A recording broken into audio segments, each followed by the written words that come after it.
What is up, everyone, and welcome to the Road to Redemption podcast. First off, let's get this out of the way. Have you ever sneezed? You knew you were gonna just ha-cheer all over the place, but you were in a public place and you know that you're one of those obnoxiously loud sneezers like myself, and you try to hold it in, so you're gonna do one of those internal sneezes where no noise comes out, and then it rockets out of your nose, right?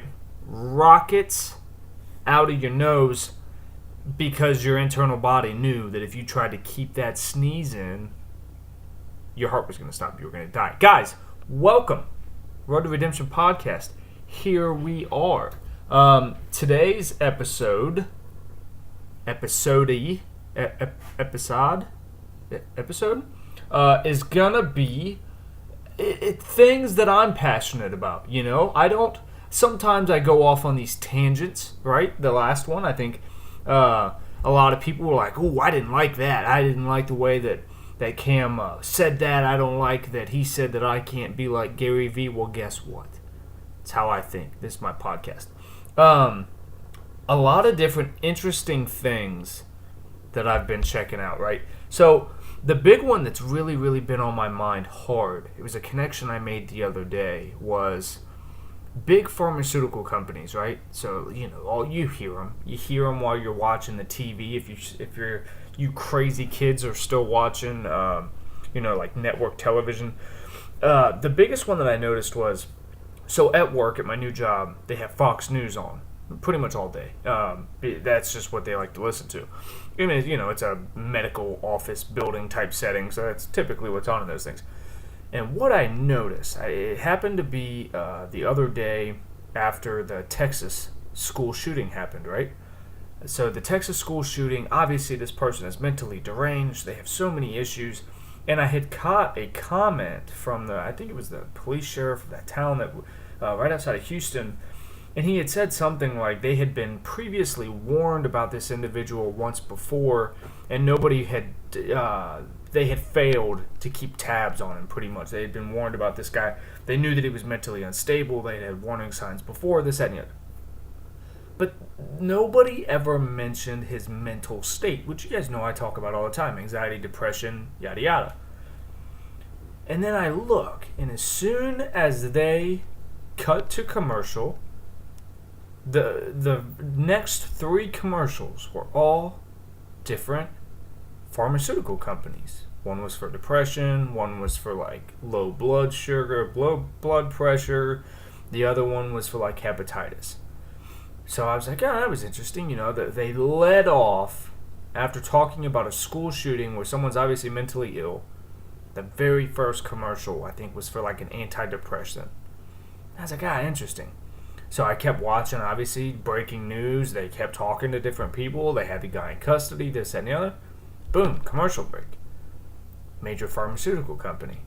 Again, number 1 commercial. And then I'm listening. So when the show comes back on, and you guys know I hate politics, but the show comes back on, and I'm like, you know what? I wonder if they're going to mention whether or not this guy was on any pharmaceutical meds for antipsychotics, antidepressants, whatever. And I was like, I bet they won't. So they're obviously, you know, they start with this guy's a monster, he's this, he's that, he's an 18-year-old kid, family history, or, you know, there'd been a recorded history that there was different issues that they had been notified about, and nobody had done anything. But not one commentator, and I still have yet to see it, Fox News, CNN, any of them, talks about the medicines that this kid might have been on. And then I looked, well, why would they? If you look at all their advertisers, it's all the major pharmaceutical companies.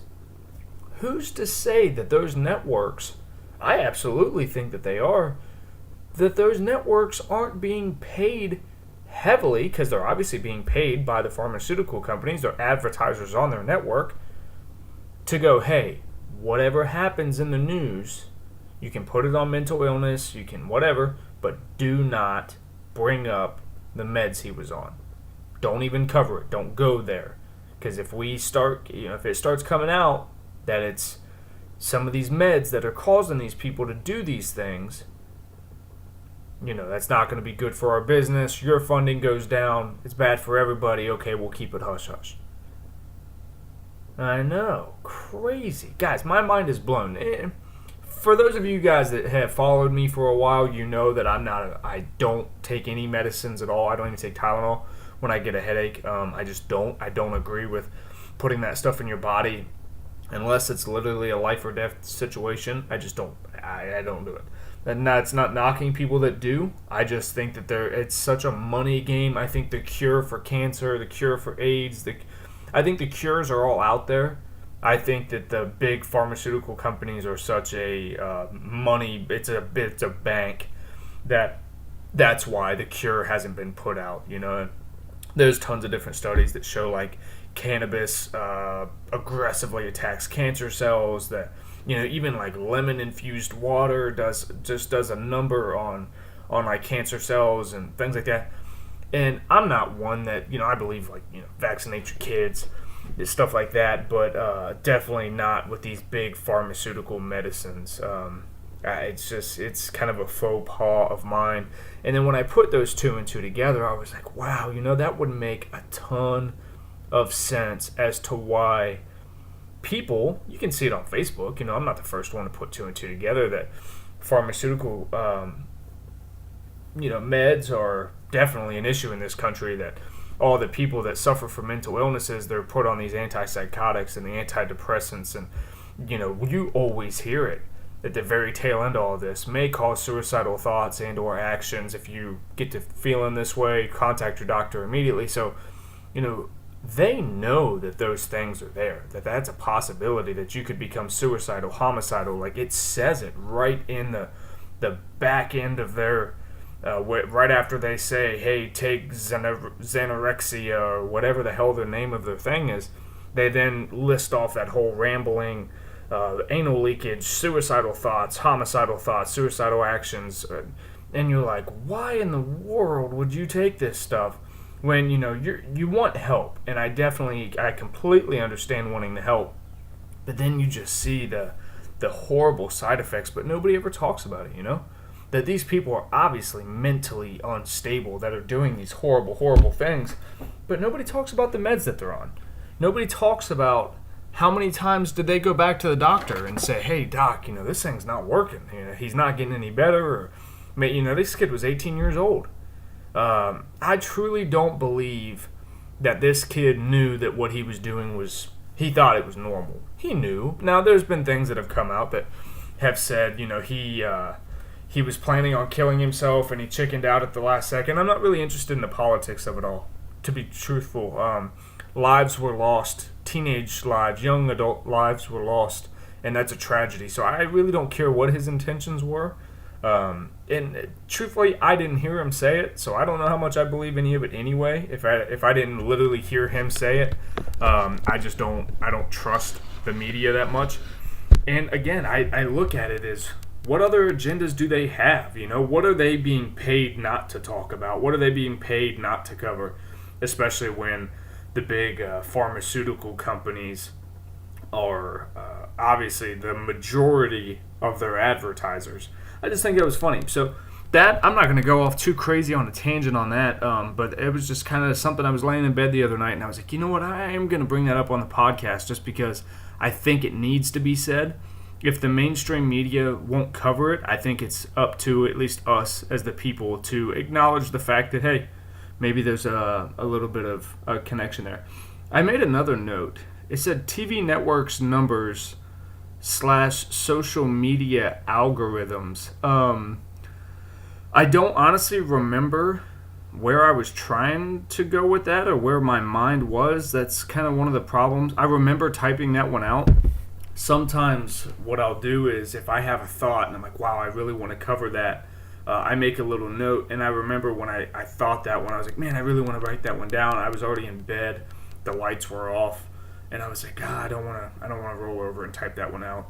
And then my next thought was, well, remember your 5-second rule. If you have a creative thought, you have 5, 4, 3, 2, 1, do something. And I rolled over and I was like, I'll type it out real quick. And because I was in that mind space, I don't really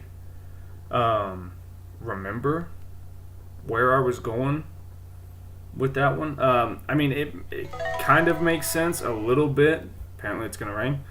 That, TV networks' numbers for them are super important. So, a TV network's numbers, if there's a show that's not doing well and their ratings drop, right? The network's not going to keep that show on the TV on the network. They're going to cancel the show. It's just like social media. If your algorithm, the way the algorithms are set up, is if you're not getting enough likes to comments ratio, your channel, your account is not going to get the exposure. It's almost the same. So I think that's pretty much where I was going with it, is you can make that correlation all the same.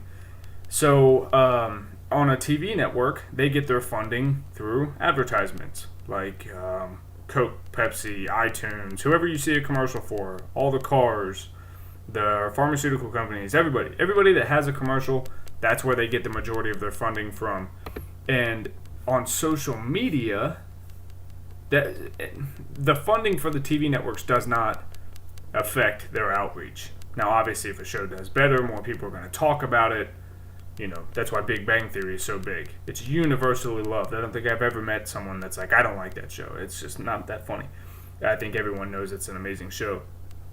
Social media is very, very different, but I guess maybe that's the only real connection I was trying to make, is that if your show does well, the algorithm. So like for TBS advertises the hell out of the Big Bang Theory because it's their top show. It draws a lot of attention to their station, to their channel, which then helps other shows on that platform. So your Instagram channels or your YouTube channels, treat it the same way. If you have a gold mine, like for me, if you look at the analytics on my social media, most people, and this is unfortunately what I never wanted to become, most people like the pictures where I'm either shirtless or doing a physique update. That's where all my likes are. If I post a picture of just my headshot, I get about a 30%, and I'm looking at my analytics currently, I get about a 30% decrease on a picture where I have a shirt on and I'm only being shown from like the chest line up with a shirt on. If I'm shirtless, I'm sitting around 952 likes with an exposure of almost 8,000. So being shown to 8,000 different accounts, about 1,000 are liking it. If I have a shirt on, let's see, I'm getting shown to 5,500 and 638 people liked it. So, and I have 22.3 thousand followers. So guys, that just shows you that if I don't feed the beast, right? If you don't give people what they want, which is apparently for my channel, the physique and whatever. I'm a fitness guy, I get it. I don't have the stick about it that I used to, where I was like, I want people to care what I have to say. I don't just want people to look at my physique. I'm kind of over that now. I am a fitness personality, and obviously my physique is important. It's kind of my resume. I've said that a few times, which is why I created the separate page for the Road to Redemption podcast. I'll always plug it on my channel, my personal channel, but for the people that care more about what I have to say in the shadow movement, you can now go to @Road2 Redemption Podcast on Instagram. We now have its own separate. It's the former Shattered Life Apparel, which was the apparel company that I had a while back. But yeah, it just shows you that if you don't feed the beast, right? So for Instagram, the beast is the audience, the algorithm. My audience wants to see me shirtless doing physique stuff. My gym videos still do pretty well as long as I post them at the right time. And that's the other thing too. What time are you posting? If you guys don't have a analytic thing, if you don't have a business page, you can look and honestly just use your better judgment, right? If you know that most people, whatever time zone you're in, so like I'm in Central Time, me being in Central Time, I know that most people in Eastern Time are getting off work around 5 o'clock. So 4 o'clock Central Time is my hot time to post, because a lot of you guys are getting off work, you're scrolling through your feeds, You're hanging out at the house, making dinner, getting ready to make dinner. We're all scrolling through our phones. That's the hot time to post, right? On the weekends, it's awful. Everybody's out, they're doing stuff. Posts on the weekends are always pretty much a throwaway. Nobody's doing much. That is the same as a TV network. Guys, if you are trying to do anything on social media, you are your own TV network. I truly believe that in the next 10 to 15 years, you will really not see TV networks too much. I just don't think it's going to be a thing. I think with YouTube Red being what it is, Netflix being what it is, I've never been a big Hulu guy, but I know a lot of people use it, Instagram being what it is, I think that every individual person is going to literally be its own TV network. I think that's why influencer marketing is what it is now. People now realize, big companies, Pepsi, stuff like that, they're starting to realize, yeah, there's still a little bit of a market on network television, but they're going to get a bigger audience if they're seen on Instagram, YouTube. Obviously, I'm not the first one to see that, but they're going to start paying people who have 110,000 followers those contracts that they were paying TBS and TNT and CBS, and because now the attention is shifting, right? And I mean, there's 1,000 people that talk about this. Again, I'm not saying anything original here, but it's just something I want you guys to think about. Even if you don't look at yourself as somebody of influence, if you have more than 2 followers, you have 2 people that give a shit what you're doing. If people are choosing to follow you, that means that they care what you're doing, and you're at least interesting enough to be paid attention to for 0.2 seconds while they're scrolling through their Instagram feeds. So that means you have some influence on others. It kind of gets lost in the sauce and how we think about it, but people are following you for a reason. And that's what I guess I'll segue to this, guys. With the ambassador thing on social media, I think it's kind of a burnt out term now. You see all these different companies like DOS Labs, Bucked Up Subs is the same company. Those two are the same. First Form, Military Muscle. A lot of these companies are going, hey, we got all these ambassadors, and they're reaching out to people with 2, 3, 400, 1,000 followers going, hey, would you like to be a Bucked Up Subs ambassador? Here's what we'll do for you as an ambassador. You get a 20% off promo code for you to use. You use that when you're buying any products. Wow, you get 20% off. And then you can get a 10% off discount code that you give to your followers. And then you make, 5% commission off the 10% that you make. Guys, that's not an ambassador. You're a network marketer, which is fine. Call it what it is. If you love the opportunity and you're grateful to be a part of it, awesome. But that's not an ambassador. An ambassador is, and let's do this. We've been very popular with doing this. Let's look up the Webster's Dictionary. I've done this 1,000 times, but I don't remember what it is.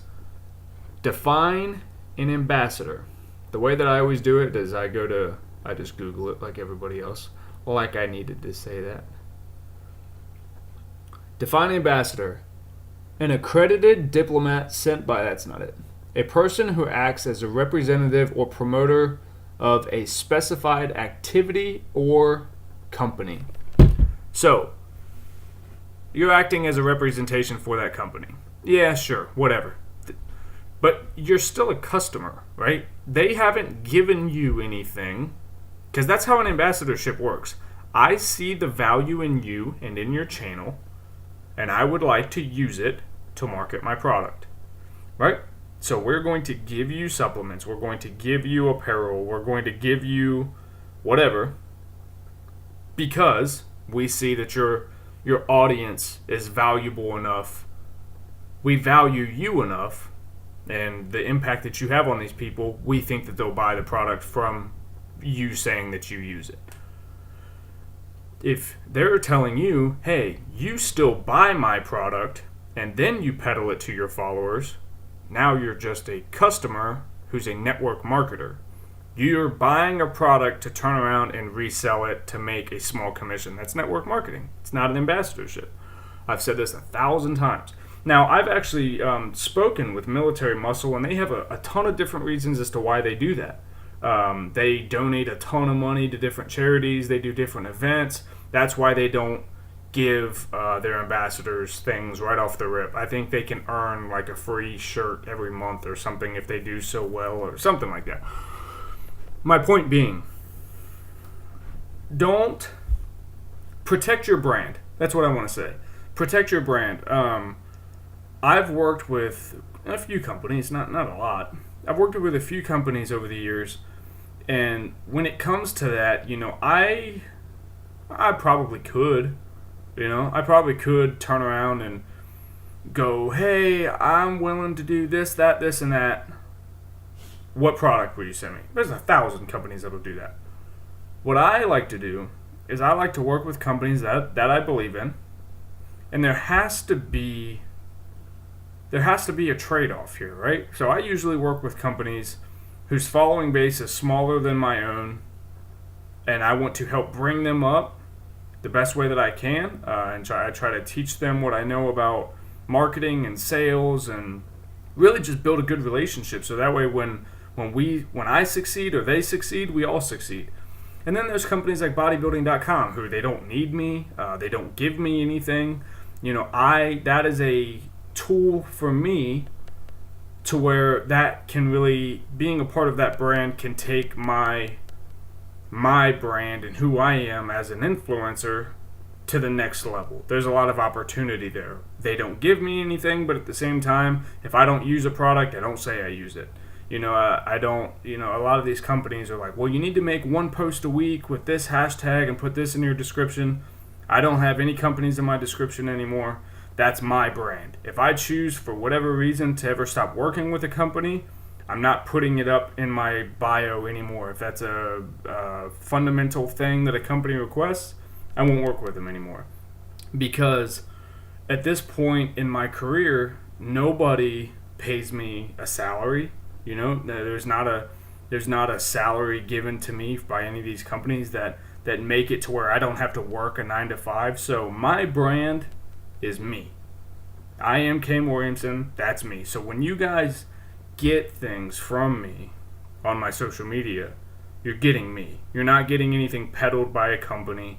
I don't say, hey, use this product because this product is good. Brought to you by bodybuilding.com. You guys notice the only thing I've ever talked about is the BCAA because that's the only product that I bought from them. And you see the shirts, when I put them on, that's because I actually genuinely like that shirt and I bought it myself because I wanted to, not because they told me I have to, nothing like that. I'm a part of that team. I choose to support that team, so I put it on. Ambition Threads Co. Same way. I don't make a salary off Ambition. I don't make a commission off buying, when people buy it. I believe in Tyler. I believe in his brand. I think it's going to be massive one day. It's amazing quality apparel. I put it on. I just so happen to take a picture of it while I'm wearing the shirt. I don't go and put shirts on to take pictures. See what I'm saying? And I think that's the place where I've decided I don't really want to get to, Some of these ambassador programs and some of these social media careers that you see, the Alphalete guys, yeah, they're massive followings. But if you look at Alphalete people, Gymshark, let's talk about freaking Gymshark. How many Insta Fit bunnies do you see out there rocking the Gymshark leggings and the whatever tops those things are? 1,000, 80 million, 100 of them. Why? Because if Gymshark is sending you stuff, especially for free, they're going to tell you, you will post about this 3 times a week. If you don't, bye-bye. Bye. Because they don't need you. Just like bodybuilding doesn't need me. Alphalete doesn't need anybody but Christian. It's all the same. And there's different levels to this stuff. If a company is reaching out to you, be very, very real with it. Look at yourself and go, do I have a following to back someone asking me to be an ambassador? Do people ask me on a daily basis, what do I take supplementation-wise? If I post this promo code up in my bio, would anyone actually buy it outside of my mother who's going to support me? If the answer to that is honestly No, don't put it up, guys. Don't do it. They're trying to play an emotional tie with you where they're trying to make you feel special, right? They're going to make you feel cool because now you're a social media ambassador. Oh, you're really making it now. You're an ambassador. But if you have 1,900 followers, every 1,900 people, which we all know, nobody has a 100% engagement rating. Nobody, not even the top people in the world, even The Rock, doesn't have a 100% engagement rating. But just say 1,900 of your followers all clicked on your profile. That's 1,900 free advertisements that company is getting off of you. That's why social media marketing, influencer marketing is so massive. Because it's quick, boom. Every time I click on a profile, bam, my brand is in your head. Because I put it there. Guys, make that worth it to you. Don't just get your ego all up in it because you feel cool to be called an ambassador. If they legitimately see a value in you, find out what your value is. I've talked about it on previous podcasts. Know what your real time value is. If it's not enough, grow it to the point where it is enough. And if your value is, hey, I'm cool with 20% off. I'm alright with that. I don't need free supplements. Cool.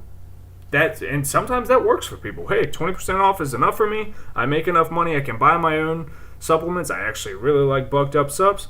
I would have bought it anyway. Now I just get 20% off. Cool. That's honest self-assessment. I love it.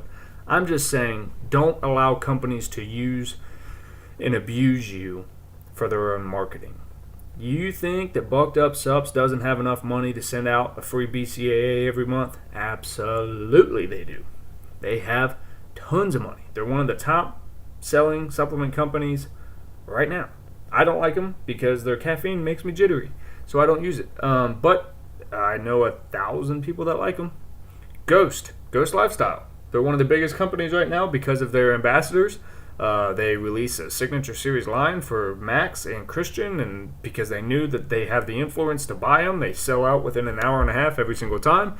And their labels are ridiculously appealing. You look at a company like Ghost, they don't have a ton of ambassadors. They've got Christian, they've got Max, they've got a few others, and then they have the Ghost Takeover Team, I think is what they call them. The Legends are their full-on ambassadors. I think the Takeover Team is like their smaller ambassadors who are like working their way up.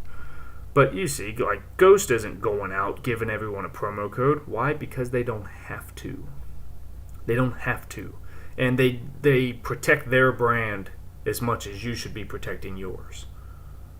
That's why I'm always leery of those companies that are just up on everybody's thing. How many freaking times a day do I get someone that follows me and it's DOS Labs Ambassador, use code whatever 20, and then as soon as you contact them or like one of their pictures, you get this automated email. Hey man, thanks for the likes and the follows. I'm a DOS Labs ambassador. Click on my personal link and use my code for 20%. You're a network marketer, dude. See what I'm saying? They're using you, bud.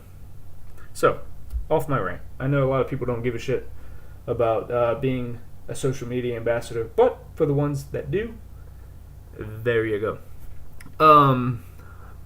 Your boy's back to work. That's awesome. I'm with Revive. It's a testosterone therapy clinic, a cryotherapy clinic here in Clarksville, Tennessee. I'm super excited about that. It's nice to be bringing some money back into the house. I've been feeling useless for a while, not bringing any financial gain into the home. You know, it's been a stressful time here in the Williamson household. But guys, I'm trying to lighten this podcast up a little bit. I feel like sometimes people get on and they're like, well, Cam's he's gonna yell and be motivational and this, that, and the other. Sometimes, guys, I'm just gonna talk about the things that are important to me, and I hope that sometimes you can benefit off of it. And that's all I want this podcast to be. I've I had to do some self-assessment. Again, as I always do. You guys probably hear me talk about self-assessment in every episode of almost everything that I've done. And I was talking with Tyler from Ambition, and I had to ask myself, what you doing? You know, that's what's going on here? What are you really trying to accomplish here? And is it to sell a personal training program? No, I don't want to do that. I don't want to take anyone's money for knowledge that you can get for free. Is it to have the best physique and step on stage? No, I don't care to do that. I've just found that world to be super unhealthy, and it's not me. And you know what ultimately, why did you start this? Why when you were America's Bravo and all this, why did you start it? Well, I started it because I was a veteran in a veteran gun community, and I wanted people to really know that not all veterans are the same. We're not all whiskey drinking, beer slinging, profanity using, womanizing, bikini snapping, everything that you see on any advertisement for any big name veteran owned company. We're not all like that. Yes, I like to shoot guns. Yes, I swear. But I'm in love with one woman, and I don't care to watch bikini snap videos or whatever. It's not me. Now, with that being said, let's talk about that. A little sidetrack here. Guys, it's okay for people. Looks like I have mail. Hopefully that's the bodybuilding.com C4 on the go that I've been waiting on. Anyway, you guys scared the shit out of my dogs. Yeah, that's the Postman Chronicles, by the way. You guys just heard the knocking of the postwoman. She wanted to be on the podcast. It's okay. Jesus. I don't know if you guys heard that thunderstorm, but yikes. I may have to pause this and run out and get that before it starts pouring down rain. But yeah, let's talk back to what we were talking about. Guys, it's okay for a male to like a female's photo of her gym progress or, whatever. It's called support. Alright? You guys will never see me liking a picture of a half-naked woman. Not gonna happen. I respect my wife too much for that. There's a fine line between I will support your fitness journey and your physique update. I have no issue with that. Not gonna support your boudoir shoots.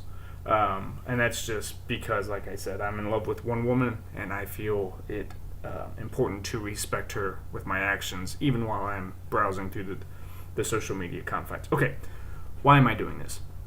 I started, like I said, to be something, to just show that there were veterans out there who actually were real people, were not beer slinging, whiskey chugging. Like, I'm sober, right? So everything that Black Rifle Coffee portrays to be, it's not me. It's not all veterans.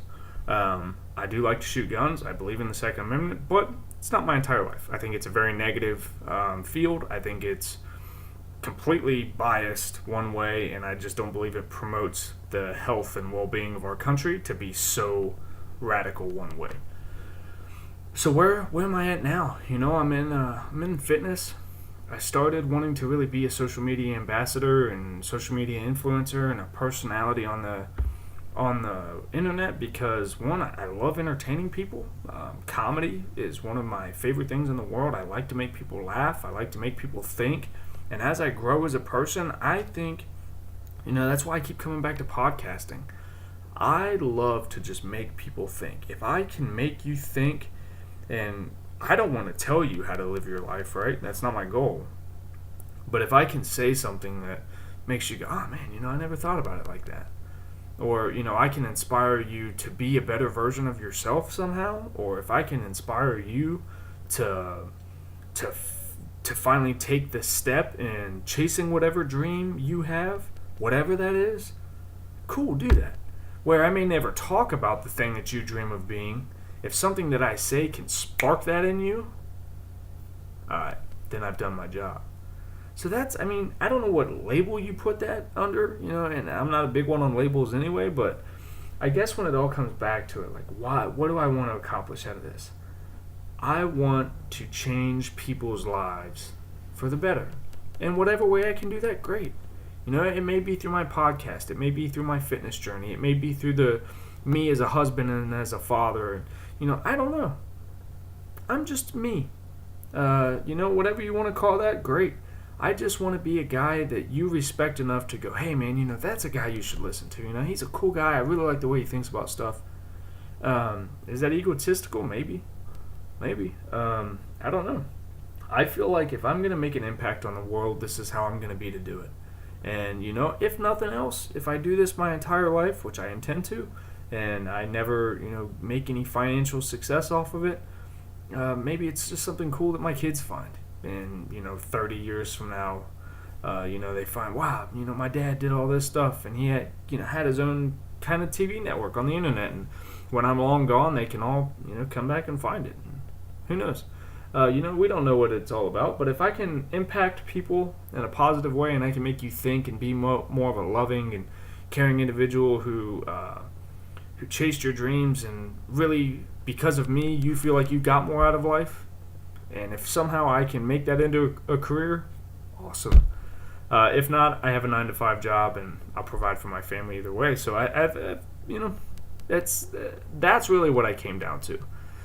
I feel like when you become like an ambassador and you start working with companies, it can become a lot about the money. It's I'm getting free product, but now I feel like a ton of people are buying this product. Now I think it's time that I make a salary off this, and you start worrying about different crazy shit like that, because I am still a marketing guy. I've been in sales and marketing my entire life. I know it, and I definitely believe in getting your value out of a situation, but at the same time, it's definitely about the people for me. It's definitely about impacting the people, and it's definitely about creating something that I think can 100% impact this world in a positive way.